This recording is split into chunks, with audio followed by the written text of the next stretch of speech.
Hello everyone and welcome back to the Icing on the Skate podcast. Hi guys, how's it going? Hi Chris. Woo! Hello. How are It's you been doing, a long time. mate? Back. Yeah, good. Started back at work on Wednesday, so getting back into the swing of it. I And mean, I didn't ask that much, I was just asking how you were. fine. So, yes, Start as we mean to go on in there 2019. you go, me taking the piss out of Chris. It's going to be a great year. Yes. So, hello everybody. Those of you that watched the stream before, those of you who have just started watching it, hello. This is the Icing on the Skate podcast. For those of you who don't know, this is a weekly podcast that Chris and I do every Monday night at 7 p.m. GMT. So that's about 2 p.m. Eastern time and 8 p.m. Central European time. And I've got a lot of European viewers as well. Thank you. So, yeah, we basically just talk about the British Elite League.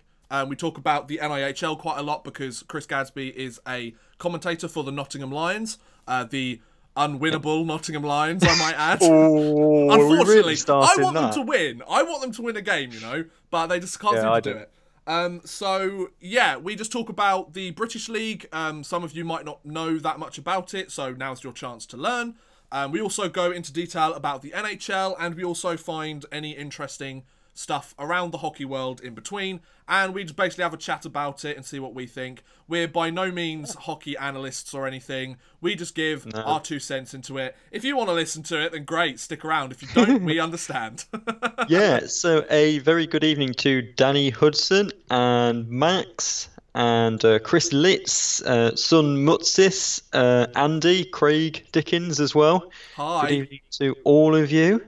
And Ducks County. How's it going, guys? Good evening. Yeah.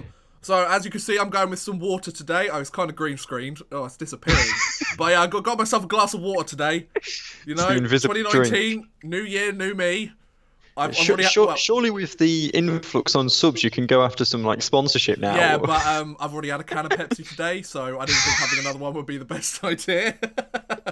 But anyway, as some of you that have been watching the podcast for a while will know, we took 2 weeks off. It's been a very busy 2 weeks for me, by the looks of it.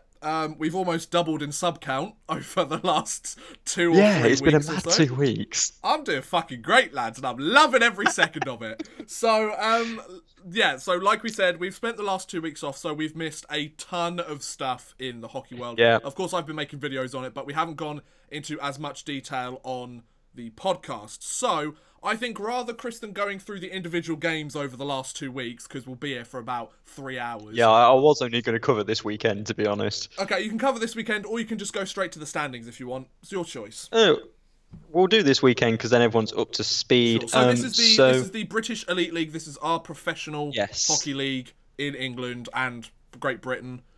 So, yeah. Enjoy. Go. So on Saturday, you were quite excited about this one. It was Glasgow 9, Dundee 2. That was mental. 9-2? Yeah. Glasgow 9? What? Milton Keynes 2, Coventry 6, Belfast 5, Sheffield 4. That game was actually in overtime. 3 minutes into overtime, the win for Belfast. Cardiff 3, Manchester 1, and then Nottingham 2, 5-6. Boo! They sucked arse that game. Oh, tell me about it. And then on Sunday, Belfast 4, Sheffield 3. So Belfast getting 2 wins over Sheffield. Coventry 6, Glasgow 5, and that was after penalties. Then Manchester 4, Nottingham 3 in overtime. Guildford 3, Milton Keynes 2. That one was in overtime. And then finally, Five Flyers 0, Cardiff Devils 6. Interesting. So it's kind of more of the same, really, isn't it? It's kind of the teams that you expect to win getting the wins. The teams that you don't are not getting the wins. Of course, like we said, every single week that we've done this, we're starting to see more of a gap in the standings, and we're really starting to see some separation. Like, for example, there's almost 30-point difference between first and last place in the league at the moment. So yeah, there's 20 points between top seed and bottom seed in the playoffs as well. So exactly. So and we are more than halfway through the season now. Exactly. So we're starting to see those trends, or those early sort of trends, turn into storylines for halfway or half of the season. You know. So do you want to run through the standings? Then we can talk about I'll certain run teams in through more the detail. standings. So top of the league, the Cardiff Devils have taken the lead outright over the Christmas break. 5-game winning streak as well. 5-game winning streak. They're a point clear and with a game in hand of the Belfast Giants in second. Very quietly getting the job done as well. The Nottingham Panthers, they are in third. They've played more games than anybody else by a considerable margin. They're in 48 points, so there's already that 5-point gap between the Giants and the Panthers. And they suck. I'll come on to that. They're, they've conceded more goals than anybody else in the top 6. You know why? Because they suck. I knew you were going to say that, but I thought I'd let you do it. In fourth place, the Five Flyers with 40 points, but only 34 games played. They've got 5 in hand over the Panthers. In fifth, Glasgow Clan with 38 points. In sixth, the Guildford Flames, 35 points. In seventh, the Sheffield Steelers with 35 points as well, but Guildford have played a game less. In eighth place and the final playoff spot, Coventry with 34 points. Then a point outside the playoffs are the Dundee Stars with 33 points. The Manchester Storm are in 10th place with 31 points, and the bottom of the table, as they have been for a while now, the Milton Keynes Lightning with 25. So I'm going to say a few things here, and I want to see if you agree or not, Chris. Go for it. So I think, and I think based on the stats that we've just talked about, it's going to be either Cardiff or Belfast that win the league at this point, right?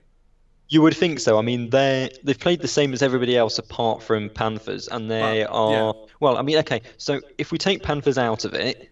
Yep. Because they've played so many more games... And because they don't stand a chance at this point. And because they don't stand a chance. If you compare them to Fife in fourth, yep, they're already 13 and 14 points clear, which is 6.5 and 7 games clear of the rest of the league. Yeah, so I think it's safe to say that...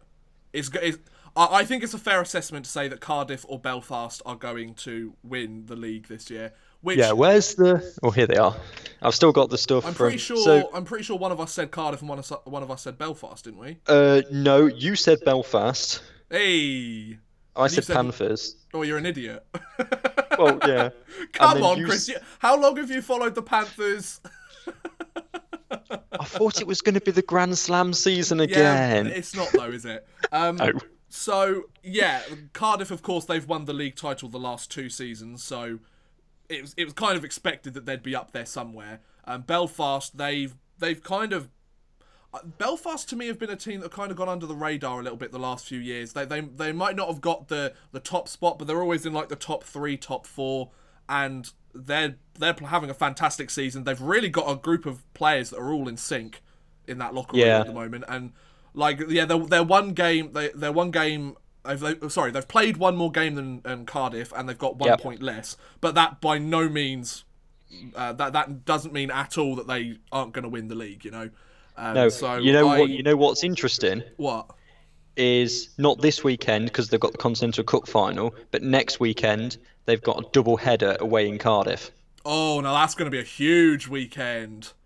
And then in February, Cardiff have a double header away in Belfast, and those are the 4 games left between those 2 sides. Wow, those are going to be some pretty big games on the line. Free Sports, get on those games. Those are the games you want to watch. Well, they're weekend games, so they probably won't be, but... fair point. But yeah, so that's my first little sort of prediction. Shush. That's my first little prediction. My other prediction, and I think this is a fair one. I think it's safe to say that Milton Keynes aren't going to make the playoffs.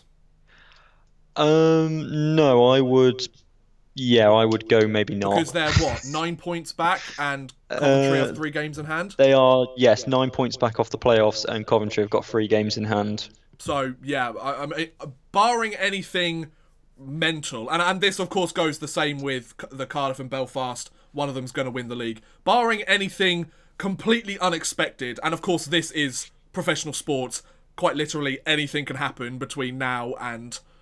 the end of the season. Yep. That's one of the reasons why both of us love sports so much. Yeah, but if things keep going the way that they're going, which does look like it's going to, based on the trends that we've seen so far this season. I think it's safe to say that Cardiff or Belfast are going to win the league at this point, which I'm not really too surprised. And Milton Keynes is most likely out of the playoffs. I don't think we can say that about Dundee, Manchester, or Coventry yet. You definitely can't say it about Dundee because they've only played one more game than Sheffield and they're only 2 points behind. I mean, that's a weekend and that's changed. Yeah, Manchester, for example, they have a game in hand on Dundee and they're only 2 points back. So yeah, exactly. Yeah. So I think the bottom of the table is going to be the bottom of the table is going to be the more interesting bit. I think sweeping into those bottom three, Guildford, Sheffield, and Coventry. Yeah. It's going to be 3 from those 5 with Dundee and Manchester that make up those spots. Sheffield need to try everything they can to get into the top 4 because if they are in that bottom half, like if they're in 7th at the minute, if the playoffs started today, they've got to face Belfast. Good luck. This is my point. The one thing I would say is I think from Glasgow to Manchester in terms of the standings, it's all to play for still. Like it is. All it takes is for a team like Glasgow or Guildford or Sheffield to go on like a 5-game losing streak, which isn't outside the realm of possibility. Because, I mean, for example, Sheffield at the moment, they're on a 3-game losing streak. Sure, one of the games was in OT, or at least one of the games was in OT, but it's not outside the realm of possibility that 1 or 2 of these teams goes on a 5-game losing streak, and then all it takes is for one of those lower teams to go on like a 3-game, 4-game winning streak, maybe win 6 out of 7 games, and then there you go. Like, then it completely changes, doesn't it? Yeah. It's going to be interesting, and of course, the season finishes middle of March. Yeah, I believe so. So we've only got like 8 weeks or so, and it's got to be more than that. Yeah, that's actually really crazy to think about, isn't it? Like the season's actually almost over. It finishes at the end of March. That's so mental. You've only got about 11, 9-10 weeks. 11. Well, yeah, call it 11 to get in 26 odd games plus Continental Cup for Belfast, plus Challenge Cup semi-finals, plus. That's crazy. It's going to be busy. Of course, we're gonna, provided we're both free, do a playoff podcast without a doubt. Like. Yeah, definitely. Right. So those are the standings at this point in the season so far. Do you want to just rattle off the games that we've got this week? I can do that, yes. So I believe there isn't a game. I'll just add, there isn't a game on Free Sports this coming. There are no midweek games this week, no.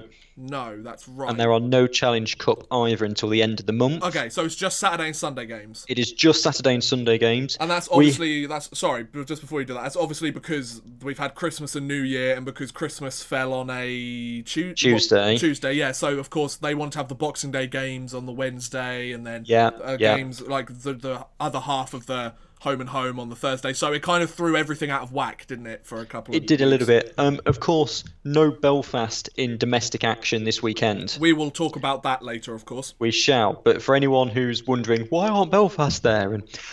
So, on Saturday, it's Guildford against Coventry. It's Milton Keynes against Fife. It's Sheffield against Dundee. It's Nottingham against Manchester again. I'll let you know how that one goes. I'm so glad I didn't buy the webcast for the game yesterday. Oh yeah, because it was away, wasn't it? Yeah, that's why there was a webcast. It was a tenner to watch, and I was like, nah, I'm not really feeling this. And I'm quite glad that I didn't. And then Glasgow at home to Cardiff. Moving on to Sunday, Glasgow are at home to Milton Keynes. Well, that's a good then game. Dundee, Sheffield, Coventry, Guildford, Manchester, Fife, and then Nottingham travel to Cardiff. Oh, Coventry, Guildford's going to be a good game. Yeah, that'll be pretty. Yeah. Well, Flames I like what, versus Blaze, the Craig Fire Derby. Yeah, the Fire Derby. I like it. That's a good name for that. Actually. Yeah, I'm gonna start calling it that. I think. The Fire Derby. That's quite cool. Craig, well done. Yes, thank you, Craig. So yeah, those are the standings. If any of you are Elite League fans already, do let us know what you think about the current standings. Anything you want to talk about. We're going to go through some of the news articles that have popped up, mostly within the last week or so.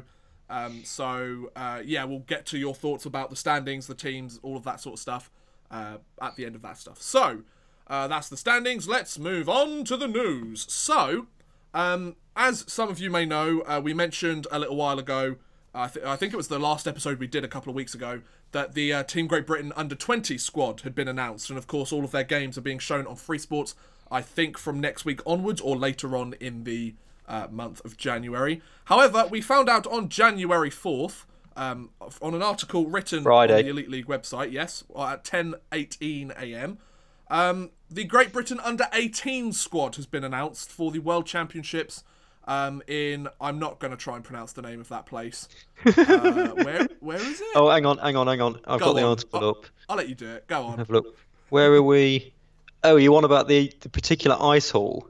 The team head to something for the tournament from the 14th to the 20th of April. Oh, the Ifjab Oxgai Gaber Ice Hall. No, this is the, like, says Kefskaherva. Oh, you must be looking at a different article to me. Well, I'm looking at the proper Elite League one, so... Oh, I'm on Ice Fake Hockey news. UK, that's why.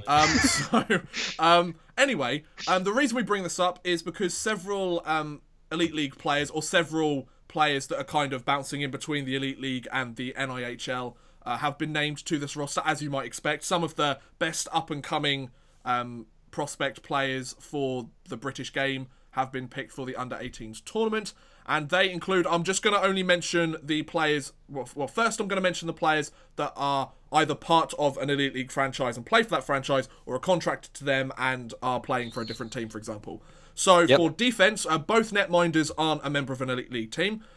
Defence, we have Reece Cochrane of the Fife Flyers, Jordan Griffin of the Sheffield Steelers, Joe Hazeldine of Nottingham/Telford. They are the defence for the team, that are from the Elite League. And then forwards, we have Kieran Brown from the Sheffield Steelers, which I'm not surprised at all. I would argue he's probably the most up-and-coming player that's under 18 now. But he's been completely messed about. Oh, yeah, exactly. And they say Scott Jameson from Fife, but it doesn't say the Fife Flyers, so I'm not entirely sure. So most of the roster is predominantly from NIHL, or they're from they're from overseas, actually. We've got a couple of people from the USA. We've got a few players, I think. Well, there's one from the CIHA Canada, one from Okanagan, which I think is a hockey camp out in Canada. I can't quite remember. So, yeah, they are the under-18s squad. You can check it out on the Elite League if you want to see the entire list. I must admit, I don't know a huge amount about all these players because they're under 18 and our coverage isn't quite like the World Junior Championships. We don't really know a huge amount of about each of the players. It's not really as televised as well as the recent World Junior Championships. I can give you some of the NIHL players. So you've got Liam Stenton from the Solway Sharks. He's done really well so far this season. I've got my logbook here somewhere. Here we go. So you've got Solway. So yeah, Liam Stenton, he's played quite a few games. He hasn't actually scored since the 12-2 victory over Nottingham on the 22nd of September. Yay! But he is in defence, so that's fair enough. Yeah, and then who else have we got? We've got Lewis Houston from the Solway Sharks. He's been scoring more regularly. He scored against Telford just before Christmas. Oh, nice. And then Ethan Hare from the Billingham Stars, who I was very impressed with for the last few times I've seen him. He's been putting up consistent points as well. Oh, nice. So we've got some good players on the roster by the sound. We have.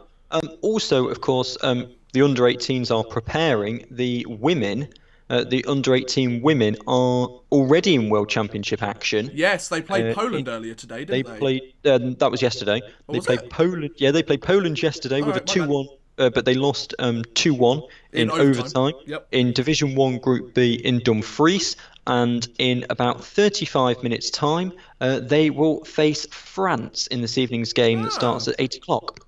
The more you know. So those are that's a little bit more detail into the under-18 squad. Like we said, if you want to go and check out the article yourself, it's on the Elite League website. Probably be quite easy to find. You just need to scroll a little while past. But let's move on. Let's move on to, I would argue, the biggest piece of news in terms of the type of players we're getting in the league nowadays. one that I completely wonder came who out. can guess where this is going. Yeah, well, those that already know the news. We get ex NHL players in the Elite League. You know, we've had the likes of Brian McGrattan, we've had Kevin Westgarth. You could probably name a few more as well. We've got Michael Garnett, obviously. He's obviously played like 30 games. But we usually we get guys that have played like a handful of games. You know, usually we get players that aren't necessarily the stars of the NHL or have been there for a long time. They might have been high draft picks. Go. I was going to say, and normally they've left the NHL and gone somewhere else for a few years. Exactly, yeah. And then come in. Exactly. However, the Nottingham Panthers decided to make a very, very big announcement on the 3rd of January. So this would have been Thursday, right? The 3rd is Thursday, yeah. Yeah, it would have been Thursday. So, the Nottingham Panthers announced that they had signed a new player, and the new player that they had signed was 31-year-old forward Chris Stewart. Now, for those of you who might recognise that name but are not sure where it comes from, Chris Stewart was the 18th overall pick in the 2006 NHL entry draft, and he went on to play 652 NHL games for the Colorado Avalanche, the St. Louis Blues, the Buffalo Sabres, the Minnesota Wild, the Anaheim Ducks, and the Calgary Flames all combined, and he scored 321 points in that span in 10 seasons in the NHL. Funnily enough, his brother Anthony Stewart played for the Nottingham Panthers during the NHL lockout season, something I didn't know. Now, according to the team, Chris Stewart made his debut for the team this last weekend. He picked up 1 assist from what I'm aware of in 2 games. Unfortunately, the Panthers couldn't really back up this big signing with any decent play. That's obviously a 1 point weekend. Yeah, 1 point weekend. It's better than 0, I guess. Not as good as 2, 3, or 4, but no. Baby steps. Well, Chris Stewart, he's because I saw on the Twitter, he against 5, he made a huge hit 2.5 minutes in. Yeah. And then stopped and helped the guy back onto his feet. That's a real Canadian for you. That's a Canadian, like, laying a bone-crushing, concussion-inducing hit and going, "You're all right, let me help you up, it's fine, here you go." Yeah. So, yeah, absolutely, like, a very, very interesting signing there, a brilliant signing, I would argue. When this was actually announced, Chris and I were kind of dumbstruck, to be honest. Yeah, I was like, but, like, he played 54 games in the NHL last season. Yeah, like, I think he played in a tournament earlier this year, but he wasn't actually signed with a specific team. Yeah, he played with the Hamilton Steelhawks for a game and got 2 assists. That's it. So I would very much imagine perhaps the fact that he wants to do a Masters or something might have something to do with this. Yeah. You know, I love it. Go for it. His stats this season: 1 game, 2 assists, 14 penalty minutes. Hey.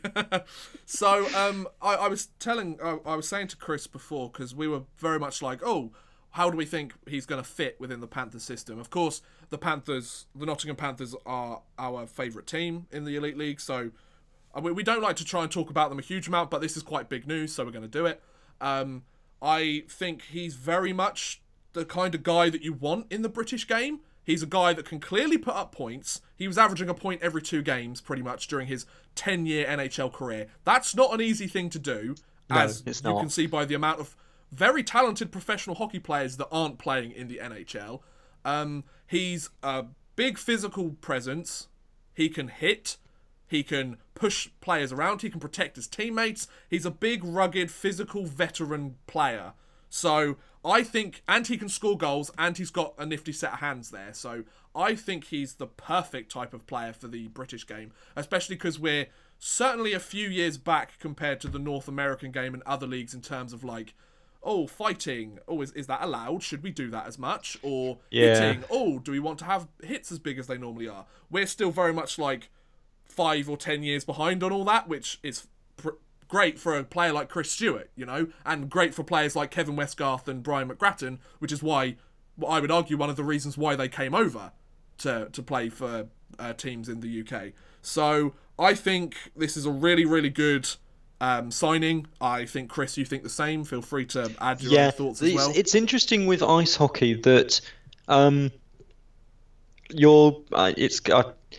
your star players aren't playing all the time. If you watch football and you've got Ronaldo, he's Who watches always playing. football?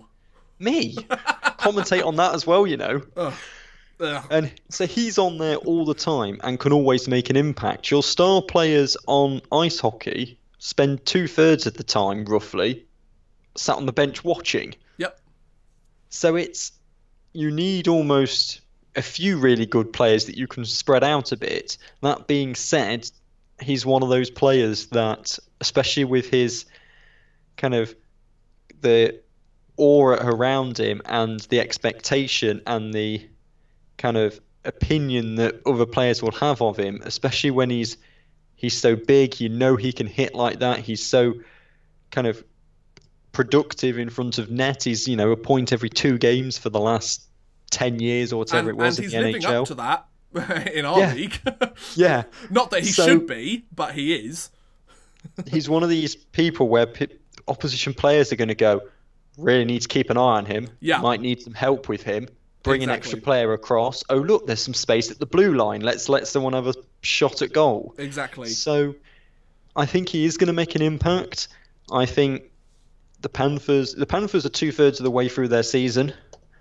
So he hasn't got long to make an impact. As we've said, I think Cardiff and Belfast are potentially out of reach. I definitely think they are. Yeah.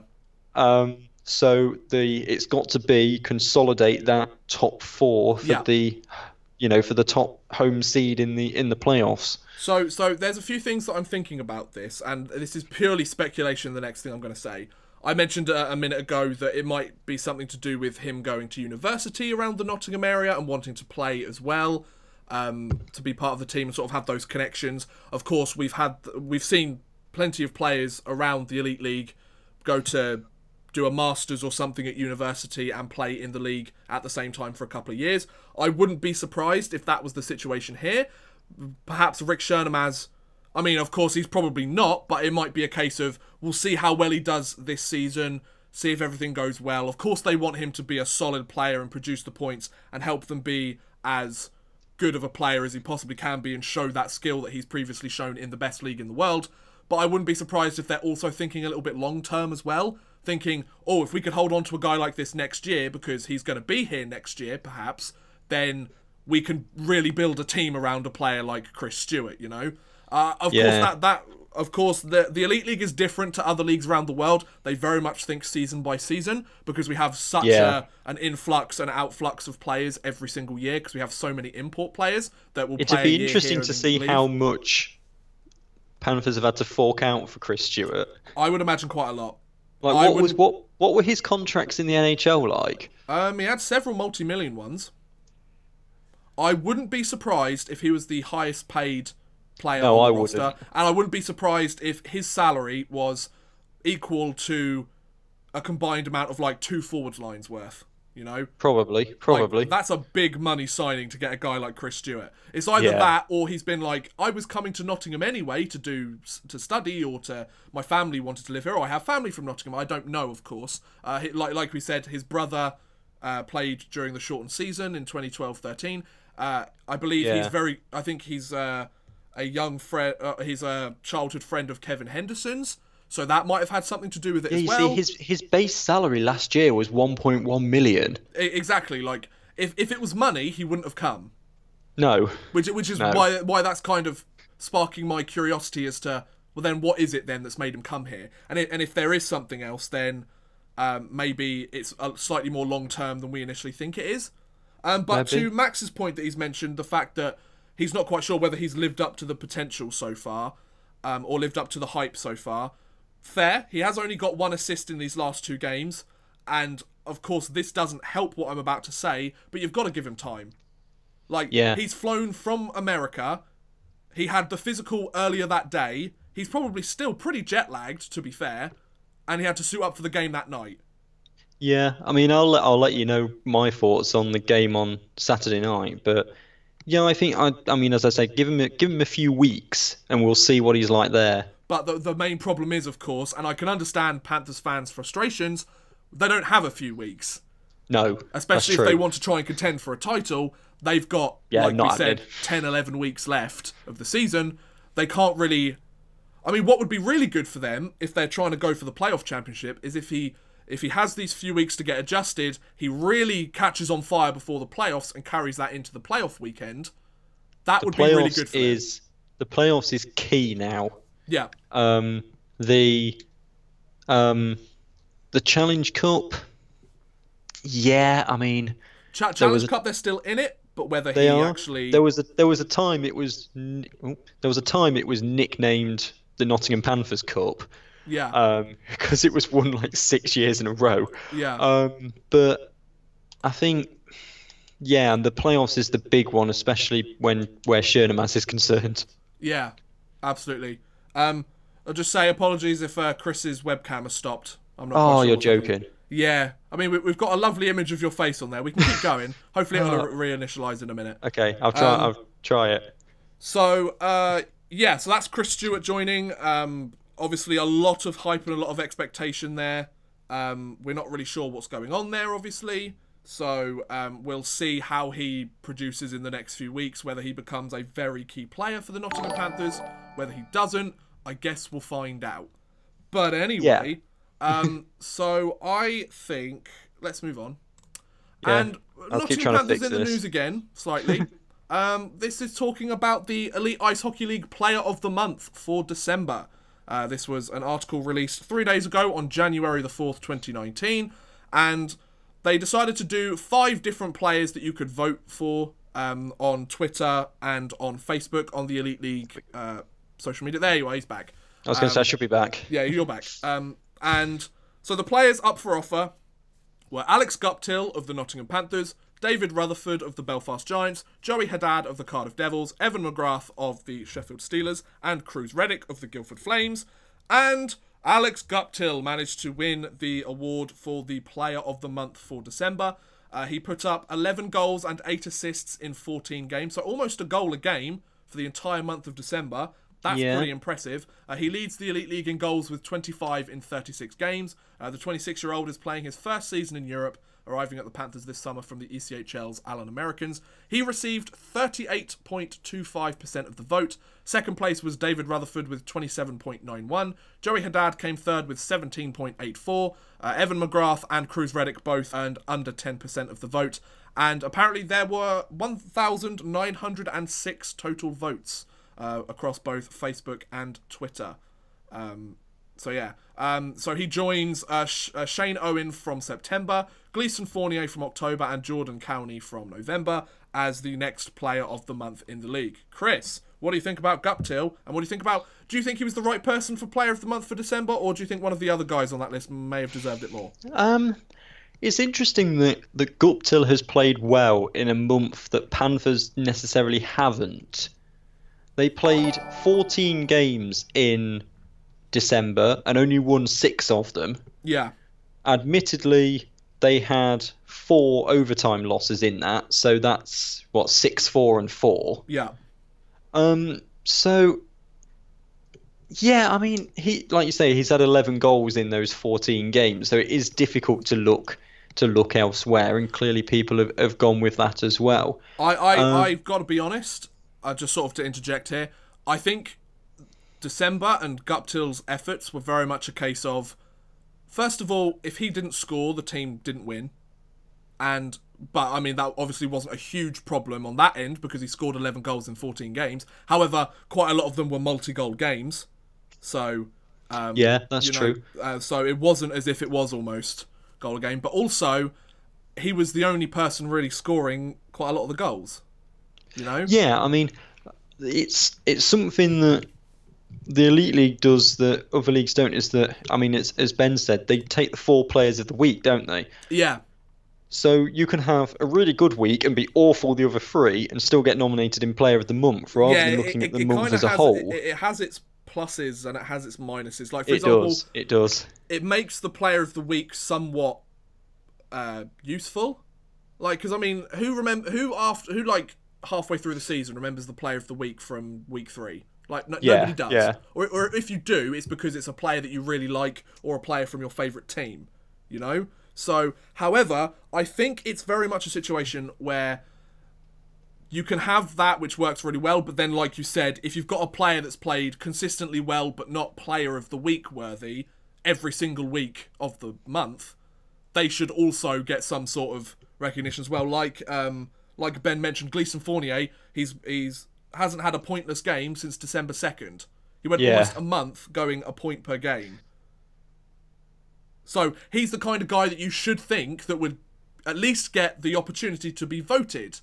However, I didn't know that stat, and I would argue that quite a lot of non-Cardiff Devils fans wouldn't know that stat either.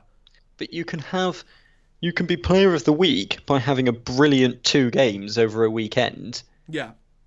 Whereas Fournier's been consistent every single game throughout the whole month. Exactly, yeah. Which brings into the positives and negatives. Like, both situations have their pluses and minuses, don't they? Like, a guy like Gleeson Fournier, I didn't know that stat. I think that should be recognised, like, as player of the month. If he's been such a productive player, and I can imagine he's been very well on the defensive side of the puck as well, because he's a solid D-man, then he should at least be in the running for player of the month. Maybe they do the 4 players of the week, and then they chuck in like maybe they do another poll for like the guys that just missed it. So then there's like another separate poll to pick that 5th man, and then there's the poll of those 5 people, and then they get voted in. You know? Yeah. I know what you mean. Maybe. Yeah. I know what you're getting at. Yeah. It's not a bad idea. It's worth a try. Yeah. But yeah. Do you want to add anything else? No, I mean, as with most things on this podcast, we could sit here and talk about all the various different possibilities about everything till the end of time. Yeah, or until our knowledge runs out. Yeah, but whichever alas, comes first. We do have lives outside of the hockey world, or at least Chris does. Do we? So I just make videos and sell. I was going to say, you just sit there and make videos. Yeah, well, I mean, it's working out for me so far, so I'm going to keep going. True, very true, very true. So, moving on, I think this is a very interesting bit of news. We've got 2 more bits on the Elite League. One of them, Chris, kind of sparked up just before the podcast went live. So. Oh, yes. I wondered if we were... Yes, okay, yep. So, that's fine. We'll leave that till last. Yeah, makes sense. Oh, leaving some mystery for the end of the Elite League stuff. Ooh. Stay tuned. So, this is week 19 of the Elite League season, which sounds crazy to me. I mean, we've done 15 episodes. We've only missed a couple of weeks. Like, that's not too bad. I think we've missed 3 weeks in total. I'm quite impressed with us. Well done, because we had the 2 over Christmas and then the one when you went to Zurich. Yeah, it was a good trade-off. Yeah, it was, yeah. We mentioned the Belfast Giants not taking place in any domestic Elite League games earlier, or for this coming week. But they are in action this week. They're in fact in action for the next 3 days or so at the SSE Arena, as they are taking part in the final stage of the Continental Cup. So, Chris, do you want to just explain for some people that might not know about the Continental Cup, especially some of our newer viewers that might not have seen the podcast before? Okay, yes. So the Continental Cup it's a bit like the Champions Hockey League. If anyone's completely new to ice hockey, the Champions Hockey League is basically the same as the Champions League in football. Yeah. So you take the best teams from the leagues in Europe, normally the teams that win the league and the playoffs and things like that. Usually the league champions or playoff champions or both. Yeah. And they go into a tournament which goes throughout the year, and you start off with a group stage, and then the winners go through and you get a knockout stage. Now, similarly to football, football has the Europa League, which is like a second-tier European league, and the ice hockey world has the same. It's called the Continental Cup. And now teams from the nations that generally aren't good enough to have many teams in the Champions Hockey League. Like us! We get 1 in the Champions Hockey League. Yeah. Have teams in the Continental Cup. So, for example, you've got teams from Spain, Kazakhstan, Croatia, Kazakhstan, Slovenia, Israel, Turkey, Iceland, those sorts of teams. And what happens is they are put into groups, and it starts off with Group A and Group B and Group C. and the winners from those, they progress basically into future groups. It what just you whittles want, down, doesn't it? Essentially. yeah, what you want to do is you want to be in Group F. Group F is where you really want to be because if you're in Group F, then you're in the final of the Continental Cup, which is what we're talking about today. Now, the Continental Cup's been going for quite a while, but we've had some British success in it in recent years. The Nottingham Panthers in the 2016, I want to say. I thought it was 15. 15-16 season, or was it 2015? You would know better than I would, to be honest. No, it was 2016 because I was in second year of uni, and I can remember my halls of residence. And well, that makes sense. All right. Yeah, I can, because I can remember where I was watching it. That's why. All right. So carry on. And Belfast have got through to the final. The final. Yeah, sorry. It's like, Chris, come on, use your words. Belfast are through to the final. Now, this takes place this weekend. It's a round robin, so there's 4 teams in the final. There is let me talk. It's my channel. Okay. There are 4 teams in the final. Everybody plays each other once, and whoever finishes top of the group at the end of the round robin, which will be at approximately 7:30 on Sunday evening, will be crowned Continental Cup champions and get a nice big platter thing. Oh, you mean this? Oh yeah, you mean that thing that thing that Oddman's got. I've got a really dusty one. It's been sitting under my desk for a very long time. Oh, it's getting caught on the green screen. I love it. The winner of the Continental Cup gets a invitation into next season's Champions Hockey League. Yep. The only team this year that doesn't extend to is the team from Kazakhstan, because it is deemed that the travel for everybody else to go to Kazakhstan would be too significant. Yet the KHL want to put a team in London. It just doesn't make any sense, does it? No. So, speaking of the teams that are taking part, so the Belfast Giants start their final stage round robin part of the tournament on Friday night. They take on Friday they go first up against the Belarusian side HK Gomel on Friday night. Yep. On Saturday they play the Polish playoff runners up GKS Katowice in a repeat. Who they played in the semi-final. Yep, indeed. In the Elite League, let's talk about the Elite League. I don't care about that. Sunday in the Continental Cup, Belfast play the Kazakhs team Arlan Kokshetsau. I'm going to go with that. That sounds all right. And if the Giants win the competition, they'll be like we said, only the second EIHL team to do so, and they'll qualify for next season's Champions Hockey League. Yes. So Belfast are going to be taking place in that. I believe there's a webcast being set up for those three games. There is a webcast for every single game. Because, like we said earlier, or if we didn't, I'll say it now, the Belfast Giants are hosting the final stage. They hosted the semi-finals, and each team that gets through to the final gets the chance to bid for the final. The SSE Arena, which is one of the best arenas in Great Britain, definitely. They've hosted NHL-friendly games. They've hosted World Championships before. They got the chance to host the finals. Yep. So both of us definitely wish the Belfast Giants luck. I'd really like Belfast to win this one. I really hope we can celebrate next week. Exactly. I think that whether they win or lose, that'll probably be the big first thing that we talk about next week. I think this is one of those rare occasions, because the Elite League and because British hockey or Great British Hockey is still very small on the world stage. Whenever a team does play internationally, it is really good how much British fans get behind other teams. Like, I quite like the Belfast Giants. I think they're a pretty solid team. I predicted them to win the league this year. You did. But I don't really follow them on their day-to-day stuff. But I really want them to win the Continental Cup. And that's nothing against the other teams in the tournament. It's just, we're well, you want your home team to win, don't you? Yeah, exactly. And Great British Hockey, they're kind of chipping away, at trying to get more attention and more sort of clout, if that's the word, with the international hockey world, Yeah. Now, Max has asked a good question. I mean, Sparky says, hope we get 2 UK teams in the CHL. Yes, because if Belfast win the the Continental Cup, they get an invitation, and the league winner gets an invitation. Yep. Now, I know the Elite League did put something out about this, didn't they? Would you like me to try and find it? I believe. I mean, Ben's answered it before I had a chance. The CHL invitation goes to the playoff champions. Yeah, and then if that's Belfast, it'll probably go to second place, won't it, or something? Yes, it goes to second place if Belfast just win everything. Which, I mean, isn't outside the realm of possibility.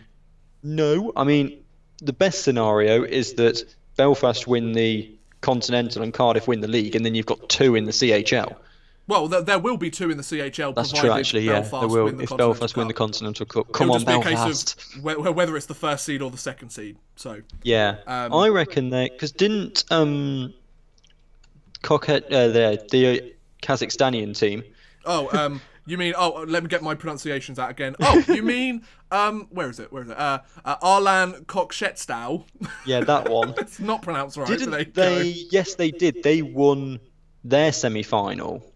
Right. And I've noticed this in the Continental Cup, and of course it doesn't always happen, but they've always tried to set it like the 2 group winners will meet in the very, very last game, because more often than not, that ends up being the decider, doesn't it? Yeah, of course. So it makes for a great spectacle. And because they're statistically the 2 best teams. Yeah. So I think I probably won't watch many of the games, but if Belfast are in a position to win on that last game, I might pick up that webcast and have a watch of it. You'll have to let me know. You have to keep me updated because I'm on Lions duty at the same time. So of course, yeah, of course. You'll have to let me know. The Belfast Giants taking place in the Continental Cup. Both myself and Chris very much do wish them the best of luck. I'm sure they will be absolutely fine. Come on, Belfast. They almost walked through the group stage, so I wouldn't be surprised. But anyway, last but not least, for the Elite League, we have been live for almost an hour, so we're keeping track. Blimey, we have, haven't we? Considering we took 2 weeks off, we're doing all right. So, the Player of the Week for Week 18, I just thought I'd add this. This came out about 2 or 3 hours ago. Coventry Blaze forward Tom Flodqvist. He has become the Player of the Week in the Elite League for Week 18. It doesn't actually say why. I'm not quite sure. I think he scored a few goals. Well, that would make sense. Because the Coventry Blaze were one of 3 teams to take a 4-point weekend in Week 18. And Swedish forward Tom Flodqvist, who I believe he was a late signing, wasn't he, by the Blaze? We talked about him like 2 weeks ago, didn't we? Yeah, I think we did. Yes, we did. Yeah, and was instrumental in helping them get there. He's our Player of the Week. The 28-year-old had scored some goals, apparently. The Coventry Blaze, of course, did a sensational, produced a sensational comeback to force overtime and then a shootout in their home game against the Glasgow Clan. We had a good move, best hockey, something like that. Yeah, he just basically said this article's not really that helpful as to why he's the Player of the Week. He is just saying that he's enjoying being in the UK. So, do you have his stats for the last week? I don't. I'm sure I can find them. Okay. We don't need to worry about it. Essentially, he's the Player of the Week. Well done to him. Congrats. Yeah. Anyway, moving on. So, we've done all of the Elite League stuff. I think it's time to move across the pond for the first time in 3 weeks. Let's move to the National Hockey League. Woo! The league that most people know about and then no one else. So, the Elite, not the Elite League, the National Hockey League. It's been more of the same.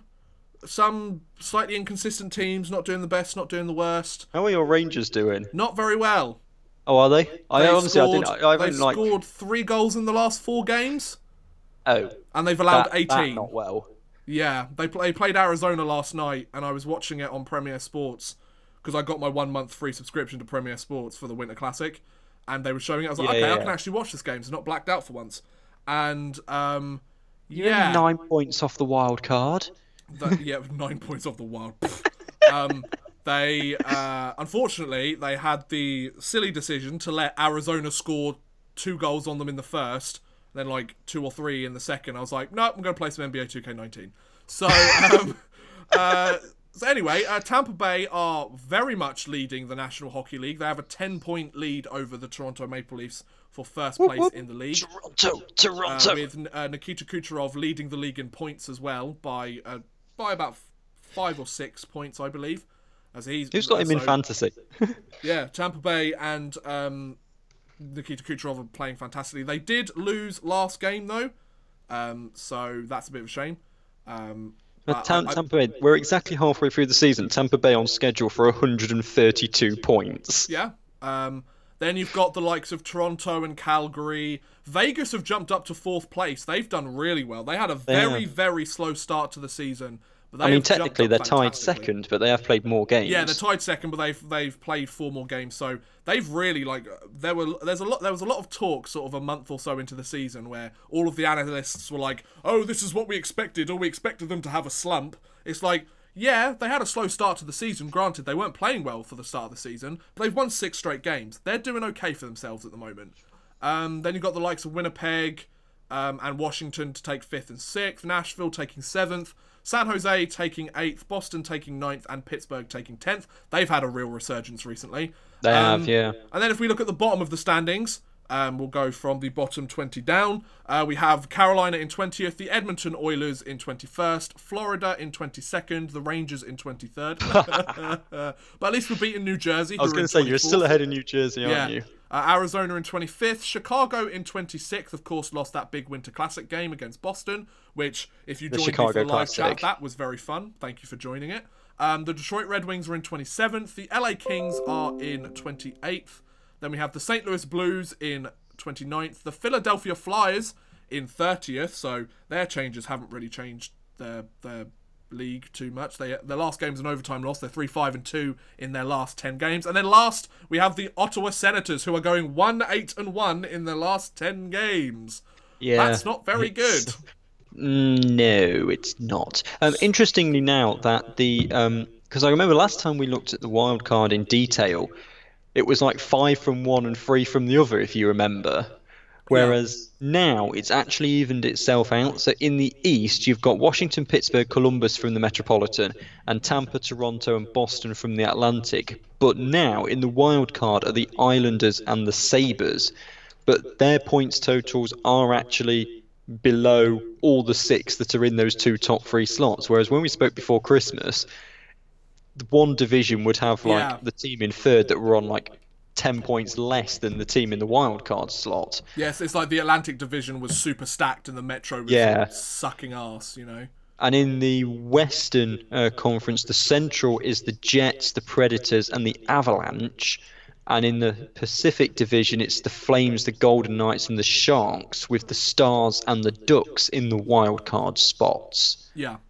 So that's... there's a lot of teams that you would think would be in there in the playoff spaces that aren't in the playoff places. Yeah, exactly. It's an interesting year. It really is. Yeah, it's always a competitive one. So moving on to some of the news that was announced. I'm not going to go through all of the news that took place over these last 3 weeks because most of it nobody really cares.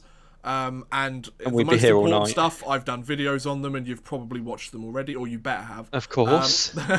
Yeah, Chris, you've watched them, haven't you? Yeah. I have, yeah. Have you actually? Oh, well, I'm proud of you, bud. So during the second intermission, I believe, of the NHL Winter Classic between the Boston Bruins and the Chicago Blackhawks, everyone's favourite man they love to hate, Mr. Gary Bettman, got onto the NBC sports crew and was like, I've got an announcement to make. Do you want to listen? Not really. And he's announced all of the different events, outdoor events and all-star related news for the 1920 NHL season. Not the year 1920, that was a little while ago. But anyway, let me go into detail or explain a little bit more. So, on the October 26th of 2019, this is, we have the Tim Hortons NHL Heritage Classic between the Calgary Flames and the Winnipeg Jets, which I think will be a lot of fun. Then we have, on 2020, the 2020 Winter Classic, very much threw this out of left field, taking place in Dallas. The Dallas Stars at Cotton Bowl Stadium in Dallas, Texas, on January 1st, 2020, will hold the 2020 NHL Winter Classic. The first time that a Winter Classic is being held in Dallas and the first time that the Dallas Stars are taking part in a Winter Classic. And it will, of course, be the 12-year anniversary of the first Winter Classic, which was held in Buffalo. And they will face the Chicago Blackhawks. Yeah, most likely. There has been some rumours that the New York Rangers might be involved. I won't complain about that, but we suck. So there's been a lot of jokes that it might be against the Dallas Stars management, which I thought was quite funny, considering the drama they've had in their organisation the last week or so. We'll hear more about that, and if it's Chicago, I'll probably make a video on it and take the piss out of them. So then we move on to the NHL All-Star Game for 2020, which is taking place in St. Louis, Missouri, between January 24th and 26th at the Enterprise Center, of course, home of the St. Louis Blues. It'll be the third time that St. Louis has hosted an NHL All-Star. Their two previous times being in 1970 and 1988. And it include the 2020 NHL All-Star Skills, also known as the only bit you really need to watch of the All-Star weekend, and the All-Star Game, also known as the bit that you don't really need to watch of the All-Star weekend. And it'll include various hockey stuff and blah, blah, blah, blah, blah, blah. Then the NHL Stadium Series for 2020. The Colorado Avalanche will be hosting it at the United States Air Force Academy's Falcon Stadium in Colorado Springs, Colorado. That will take place on February the 15th of 2020. And their opponent hasn't been announced yet. It'll be announced at a further date. This is the this is the next Stadium Series. Of course, we had another airbase, or not an airbase, sorry, Marine Corps Memorial Stadium. The Navy Marine Corps Memorial Stadium at the U.S. Naval Academy in Annapolis. Which was between Washington and Toronto last year. We've, of course, got the Stadium Series game this year between the Philadelphia Flyers and the Pittsburgh Penguins. I believe it's in February. I can't remember off the top of my head, but that's going to be a great game. I might do a live chat of that as well. We'll see. But yeah, this season, the Sharks and the city of San Jose will be hosting the 2019 All-Star Weekend, remember, between January 25th and 26th. So yeah, keep an eye out for that. So, I mean, there isn't really much we can talk about with that, is there? Well, stuff's been announced. It's happening next year. Yeah, I mean, it's kind of stuff you go into in more detail. I would like to come back to the Stadium Series and the Winter Classic once the two opponents have actually been named. Because I think to say it's in Dallas or it's in Colorado, it's like, okay, but who are they playing? You know, like it's nice that they're. Like, I'm glad that Dallas. I told you it's going to be Chicago. Yeah, I think it's nice that Dallas are getting a Winter Classic, but yeah, I think it's pretty cool. So that was news. I mean, speaking of All-Star news, of course, this was very much like earlier last week. Alexander Ovechkin, of course, announced that he would not be taking part in the 2019 All-Star Game due to wanting to rest. And of course, that comes with a mandatory one-game suspension by the NHL. If you choose to skip out on the All-Star Game or the All-Star Weekend, you automatically get given a one-game suspension, which I don't know if he served that already or he serves that a game before or a game after the All-Star break. We'll have to see. I'm not quite sure. But yeah, I think it's pretty cool. I think the All-Star... I only like the All-Star skills. The All-Star skills stuff is fun and gimmicky. The All-Stars game, I don't think I even watched it last year. It's a good... I like the skills stuff. It's a nice kind of relaxed... You know, it's a long season. We're midway through it. It's nice, relaxed kind of break. Have fun for a weekend. All the players that are friends with each other anyway get to sort of hang out and be more friendly as opposed to we hate them and beat their skulls in. You know, they do the shutout... the shootout competition, and all the goalies go backwards and try and save it, looking in the plexiglass and all that. I don't like the game itself. I don't really see the point. See, the All-Star game, I think, is really cool if you're there. Yeah, probably. If you're not there, I mean, if you enjoy the All-Star weekend, more power to you. Like, if you love seeing the NHL's best of the best going head-to-head, I don't like the whole, like... I did kind of like the whole, you do it via divisions, and then they get put into those teams, then it's like two semi-finals, then a final. I did like that at first, but I just don't think it's that interesting anymore. I think... I much preferred it was like... Because before, they had... what was it? They before it was like they East did the v whole West. Different divisions. Yeah, they had East and West, and you picked Well, essentially what they did was they picked the players, but they could only pick players from their division. So it was kind of like a joke of who was picked last, which, I mean, doesn't really work either. I don't know. I just think it's dumb.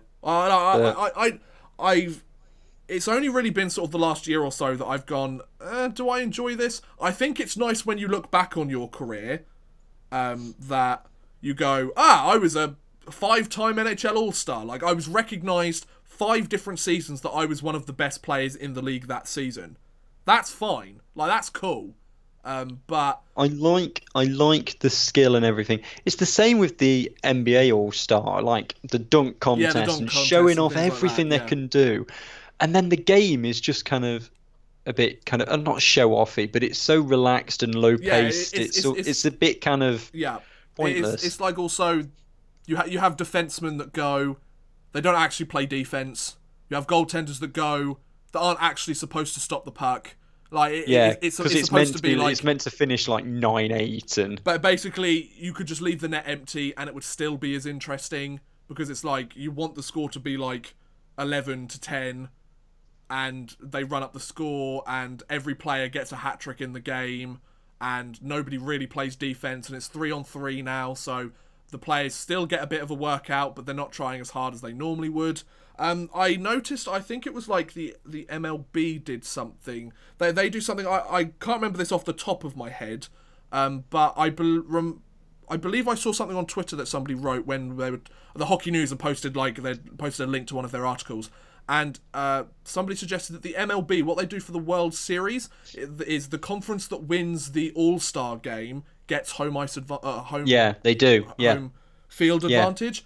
So there's something to play for. If there's something up for stake there, then it might be more interesting. I don't know. I don't claim to be the person that can solve the All-Star game. Like Max says, it's great for kids and families, being able to see all the best players in the world come together. I'm a big fan of the like we said, the skills. Like they seem to bring in something new every year, like a different type of technology this year.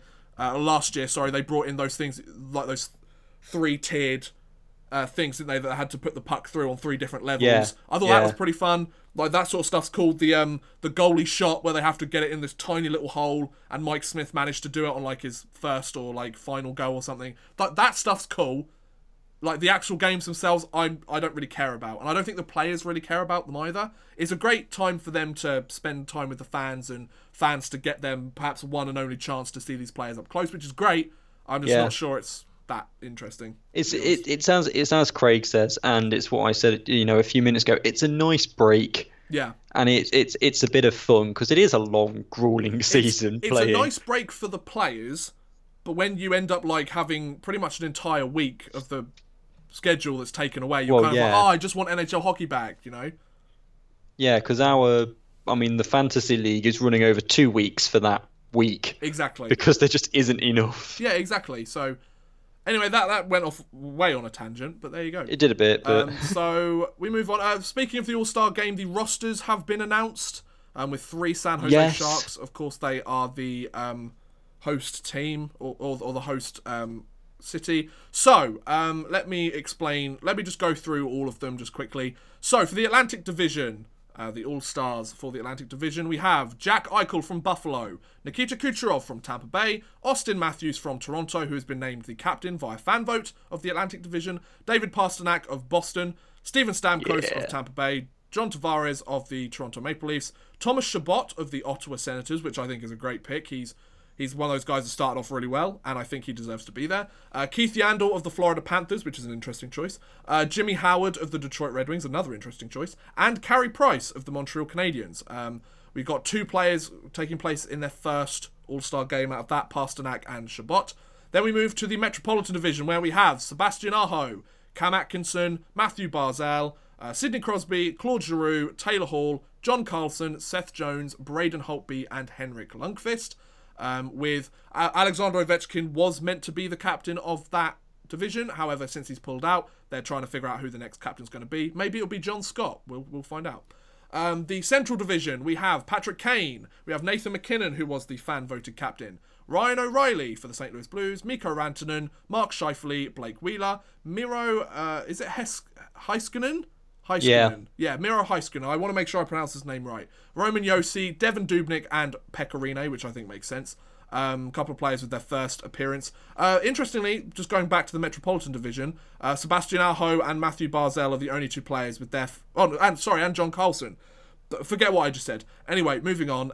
The Pacific Division, which is the last, but certainly not least. We have Johnny Gaudreau, Clayton Keller, Connor McDavid, who was the fan-voted captain, and I'm not surprised, Joe Pavelski, Elias Pettersson, completely understand that one, although he's got a broken leg for the next 2 weeks, Brent Burns, Drew Doughty, Eric Carlson, Marc-Andre Fleury, and John Gibson. So those are your All-Star Game rosters. However, they have introduced something different this year in the last men. So they've introduced another vote similar to the captain of each division vote. They've introduced something where there's a group of, I think it's there's a group of like 8 players for each division that fans can then vote for to be the last person to be added to that division. So you have the likes of, for the Atlantic Division, you have the likes of Morgan Riley, Jeff Skinner. For the Metropolitan Division, you have the likes of Nicholas Backstrom, Kyle Palmieri, Matt Zuccarello, Chris Letang. For the Central Division, you have the likes of Gabriel Landeskog, Patrick Laine, which is interesting, considering he's not going there. But of course, Scheifele and Wheeler, his line mates, have got the call instead. And then for the Pacific Division, you have the likes of Leon Draisaitl and Mark Giordano, players like that. You have to check the NHL website in more detail to find the entire list, and you could probably go to where you vote for it. I think you could do 10 votes a day if you're interested in that. I'm not quite sure when the voting ends. I haven't voted for any of it. I don't really care. They'll pick the right ones, mostly. Mitch Marner, I think, is one of the players as well, which I think should be there, to be honest. There's a lot of talk about whether they should still do this whole at least one player from every single team goes to the All-Star Game, which, of course, works in some ways because it means each team that might not get as much national media coverage as some of the other teams in the league get their chance to be recognised for once. However, it does also mean that there are a lot of deserving players that don't get to go. So where you fall on that is fine. Like, I don't judge. Anything you want to add on that, Chris? Not really, to be honest. As well, if you want. I mean, Patrick Kane, the most experienced there, on his 8th All-Star appearance. I was surprised that, looking at it, that Sidney Crosby's this is only his 4th. I think, don't quote me on this, but I think he's been injured for a few previously. That's true, yeah. Because he had some concussion problems several he did, didn't he? Ago. Yes. I wouldn't be surprised if he sat out for injuries for several of them. Yeah, but yeah. Yeah, I mean, as you say, I'll watch the skills and the rest of it, but I'm not going to watch the games. Nah, me neither. So just lastly on this All-Star stuff, the coaches were announced a couple of days ago. So for the Atlantic Division, we've got John Cooper of the Tampa Bay Lightning, understandably so. For the Central Division, we have Paul Maurice of the Winnipeg Jets. For the Metropolitan Division, we have Todd Reardon of the Washington Capitals. And for the Pacific Division, we have Bill Peters of the Calgary Flames. So they are all of your coaches for the All-Star Game. So, yeah, that's cool. I'm sure it'll be a fun event for San Jose fans.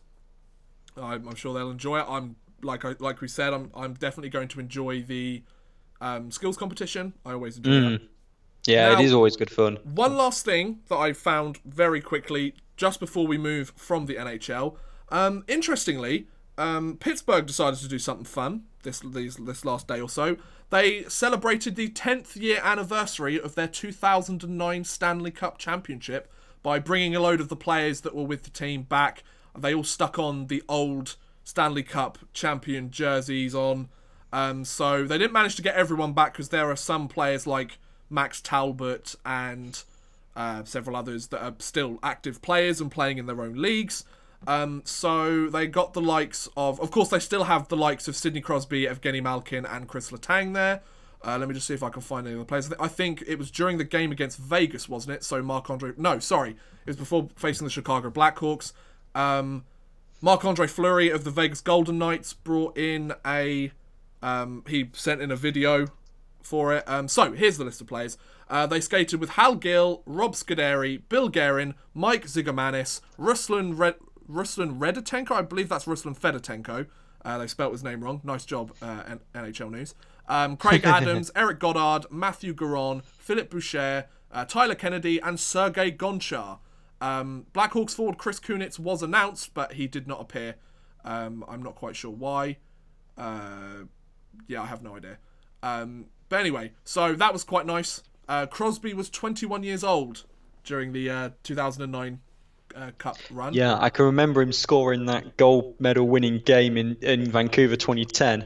Yeah, so that winning goal takes you back a little while, doesn't it? So it does. That was literally like, it does kind of feel weird to say that them winning the Stanley Cup was 2 years before I started to get really into the NHL.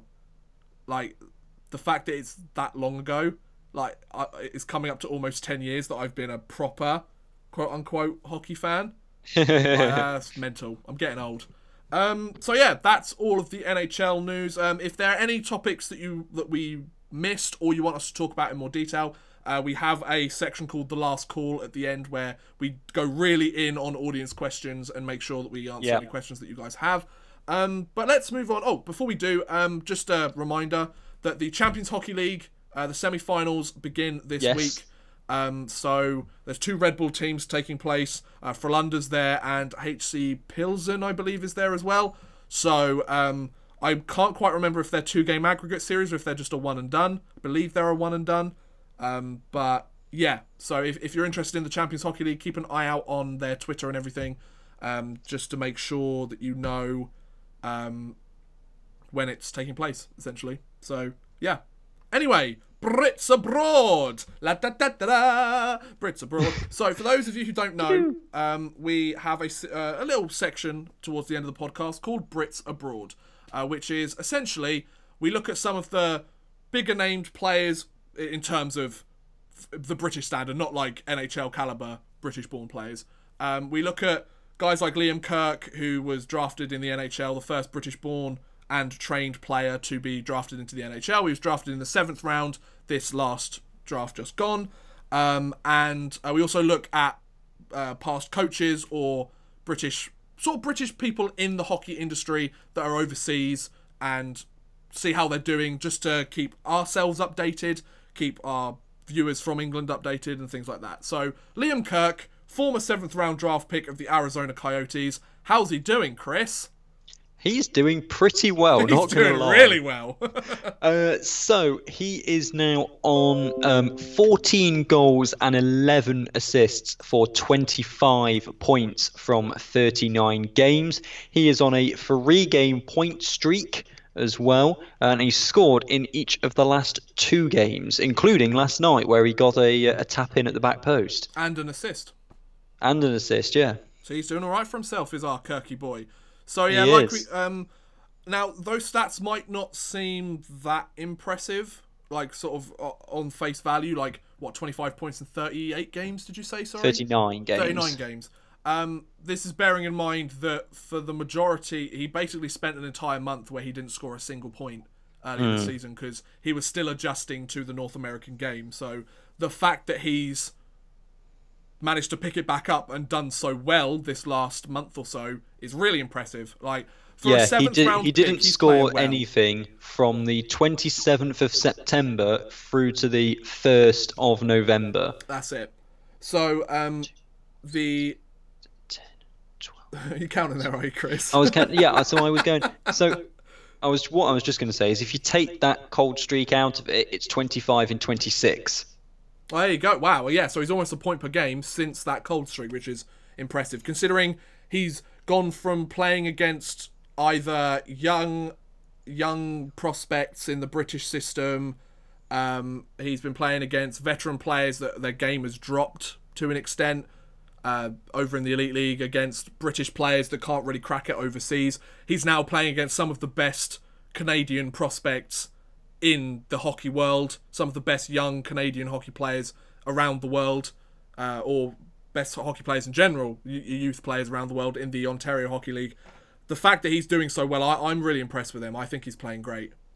3 game-winning goals for him as well. So nice. That's pretty good. But what about Tomo's DEL adventure?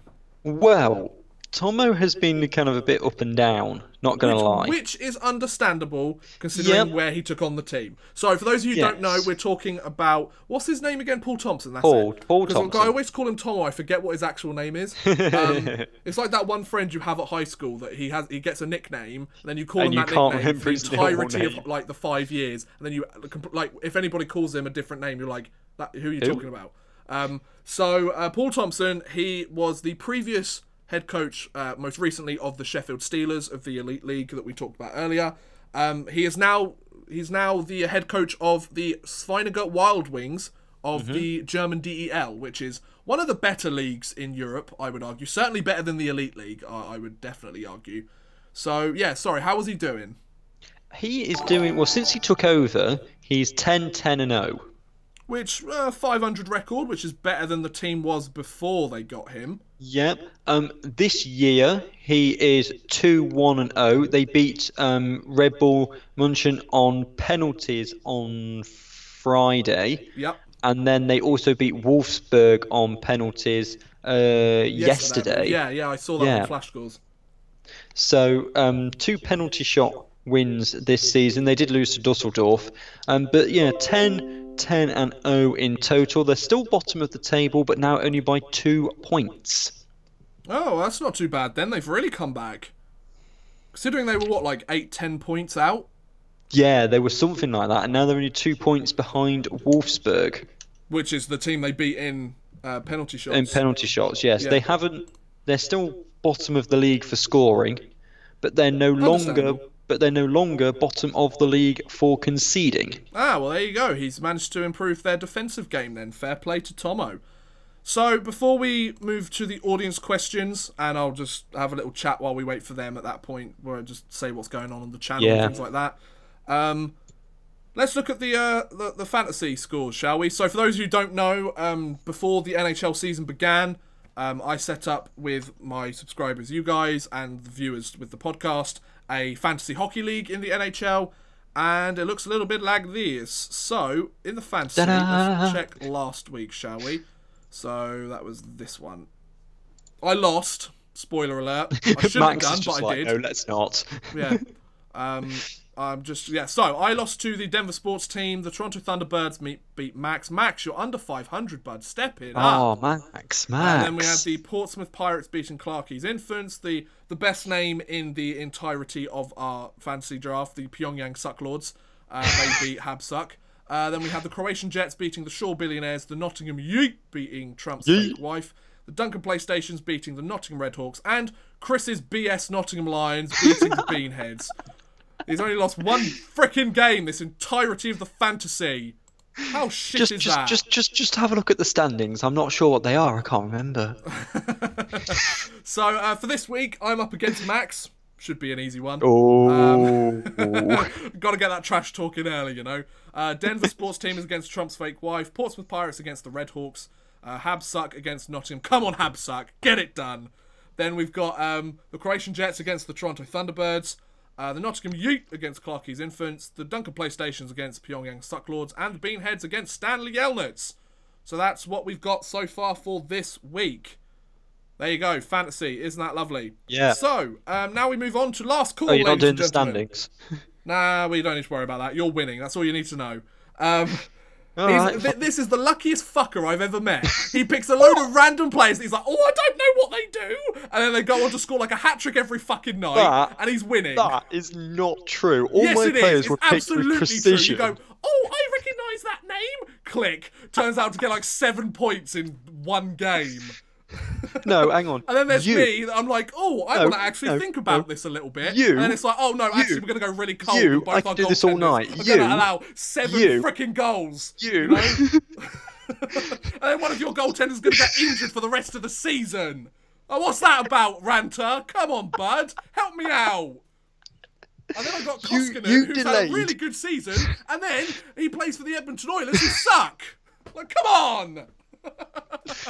You went for McDavid and everyone went McDavid, Crosby, all the rest of it. I thought, no, I'm going to go for... I went for Pasternak first, and then I got... yeah, because that's a bad pick in the first round. Yeah, and then the all-star David Pasternak. Everybody else went in for high players. I was like, right, I'm going to get the best goalie. Yeah, you got And then, Pecorine, the guy that just doesn't age. and then Ben Bishop as well.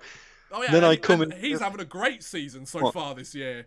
DeBrusque, Gaudreau, Point. It's just not right. It's just not right.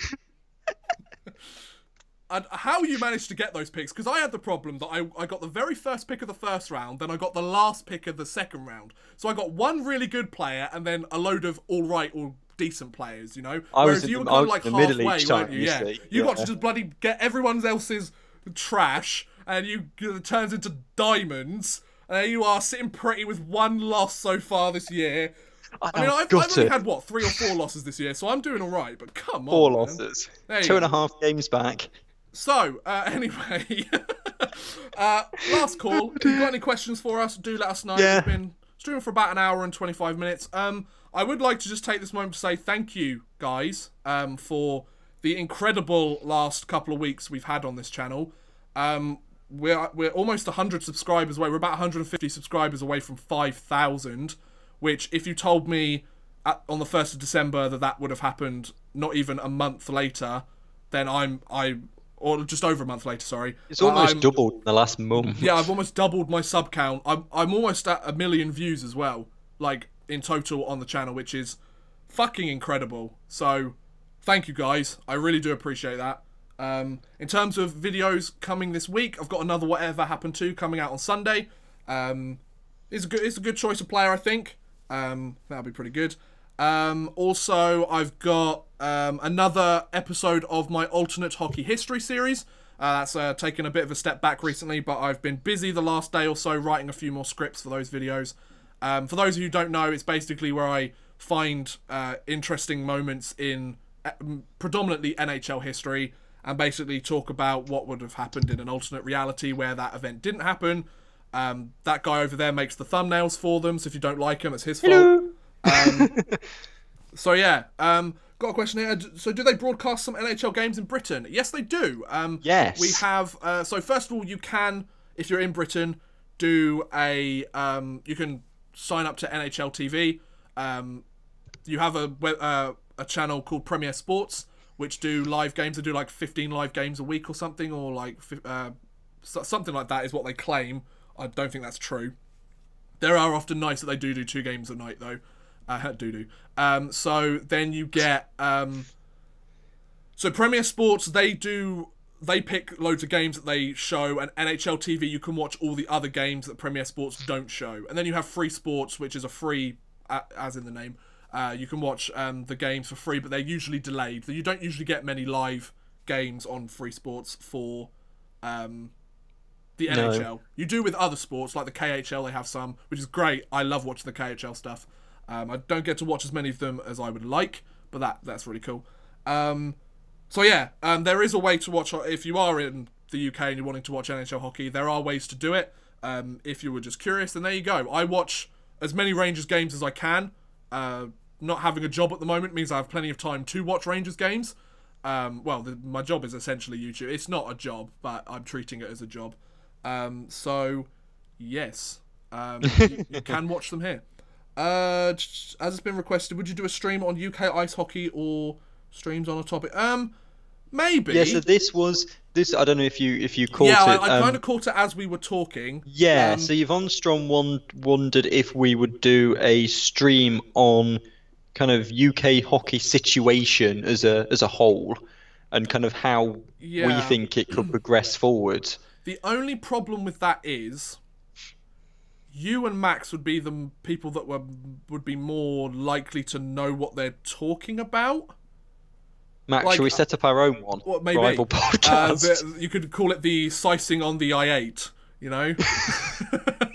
Or the skate on the ice. But, yeah, I'm not opposed to doing it. If the interest is there, then I'll take a look into it. I've got to admit the problem is I don't know the most amount about especially the history of the British game. I know quite a lot about what's happening in the here and now because it's more publicised than I would imagine it was. And I would also preface this by saying I only really started following the Elite League day by day like I do now a season and a half ago. So I'm still quite new to the Elite League scene.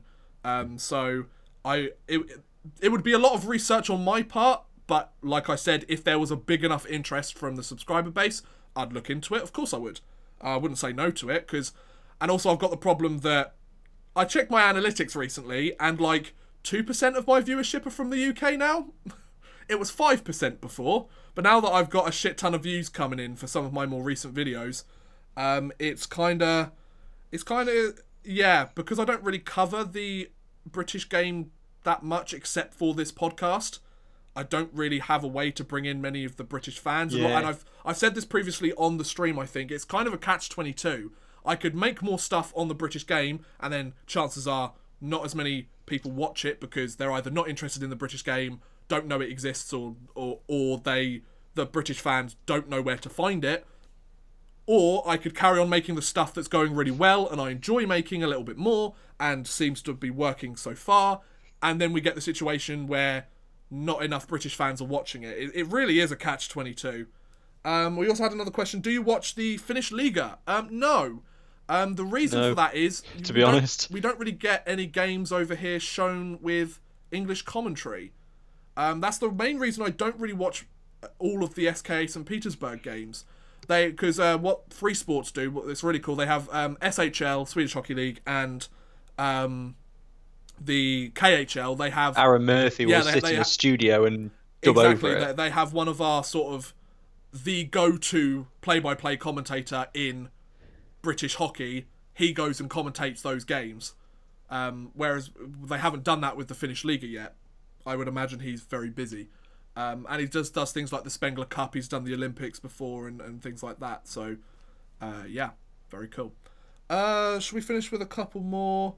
Set up a live stream commentary for a rec team in Nottingham. Yeah, we could do that. Max, I've spoken to you earlier about this, mate. Like, you set it up and I'll come.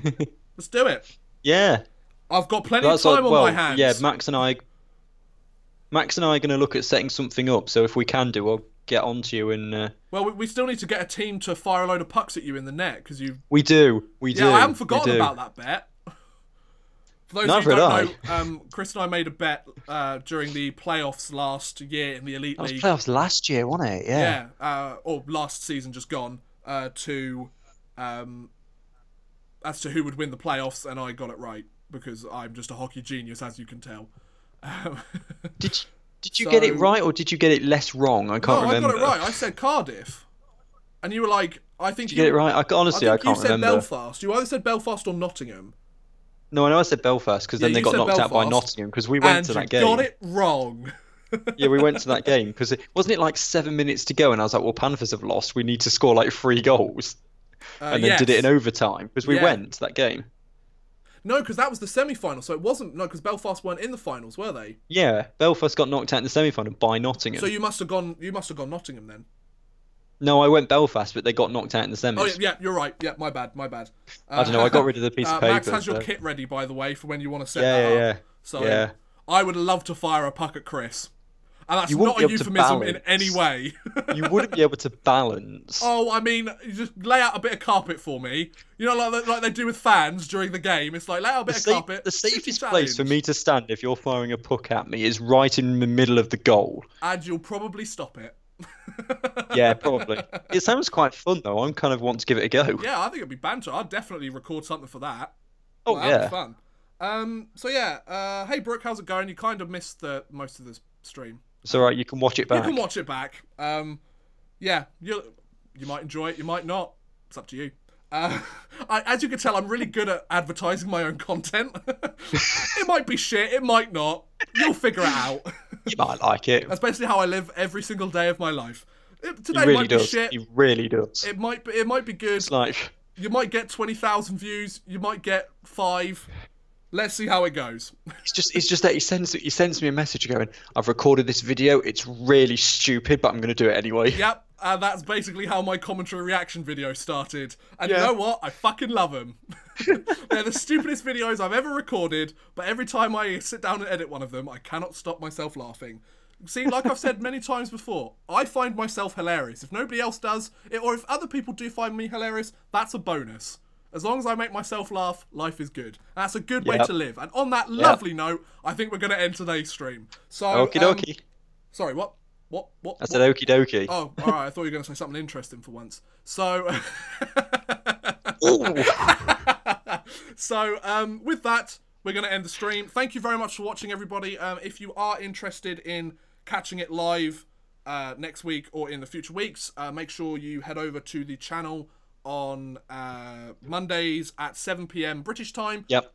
It's 2 PM Eastern time. If you can't watch it live, it does get archived on my channel, so you can watch it whenever you want. If you want to check back on some of the previous episodes, they're all in a lovely little playlist for you. I like to keep myself organised on the channel. So yeah, thank you very much for watching, guys. Follow us Hope on you have Twitter. enjoyed. Please feel free to like, subscribe, share. Help me hit 5,000 subs by the end of the night. We're getting really close. But thanks for watching. But for now, goodbye. Chris smells.